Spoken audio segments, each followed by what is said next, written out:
Il y aura une qualification de Manchester City pour la finale de la Ligue des Champions face à Inter, même plus qu'une qualification, on peut dire une véritable démonstration face au Real Madrid. L'équipe de Josep Guardiola a impressionné tout le monde. Est-ce que c'est le chef-d'œuvre de Guardiola, cette victoire face au Real? Alors à mon sens, oui Vincent, ça a quelque chose de chef-d'œuvre ce soir-là et même quelque chose de revanche un petit peu pour Guardiola.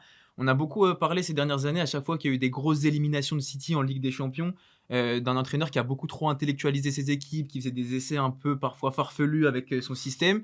Là, ce soir, c'est vraiment une victoire, tactique de A à Z. Son milieu de terrain, il a largement dominé le milieu du Real Madrid, alors qu'à Madrid, c'était vraiment un des éléments clés, qui a fait que ces dernières années, Madrid a marché sur l'Europe finalement.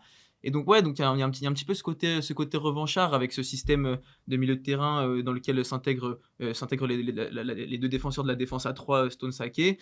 Donc voilà, vraiment il y a quelque chose du chef-d'œuvre et de la masterclass, chez Guardiola ce soir. Oui, c'est ça. On avait une équipe l'an dernier qui jouait très très bien aussi au ballon, mais qui avait aussi manqué un petit peu à Bernabeu de caractère.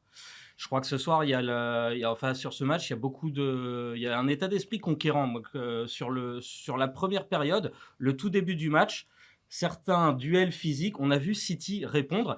Et à partir de là, en fait, les armes que le Real avait pu développer face à la qualité de jeu de Manchester City, en fait, n'avaient plus tellement de valeur.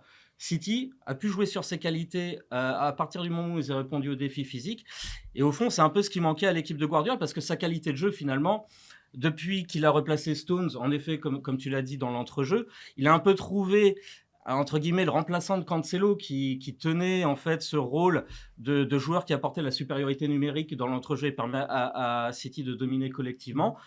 Voilà, ce soir, dans ce match face au Real, ça s'est exprimé vraiment de la manière la plus éclatante parce que justement c'est cet adversaire-là, parce que justement c'est un adversaire qui était fort au milieu de terrain et que cet adversaire n'a pas vu le jour. Il a été systématiquement pris dans le pressing, dans la circulation du ballon. Il n'a jamais pu résister en fait à l'impact mis par City dans le jeu et à l'état d'esprit aussi des Mancuniens. Ouais, et en plus, tu parles de la première mi-temps.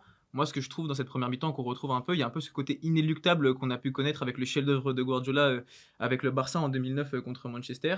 Où on a ce côté où vraiment, bah, on est donc une équipe de Guardiola qui est contre l'autre équipe européenne du moment, donc là qui est le Real, et on a vraiment la sensation que pendant 45 minutes, il ne peut rien arriver à City, quoi que le Real fasse. Le Real sera bon à rien. C'est City qui va remporter cette première mi-temps. On ne sait pas encore ce qui va se passer en deuxième parce qu'évidemment, on n'était pas sûr à la mi-temps avec le Real qui renverse toujours des situations et tout. Mais on avait vraiment ce côté inéluctable en première mi-temps qui était vraiment presque choquant en fait finalement parce que City était absolument intouchable. Oui, voilà, c'est ça. C'est justement ce qui fait que le chef-d'œuvre de Guardiola est complet et qui fait que c'est probablement peut-être son plus grand chef-d'œuvre en Ligue des Champions.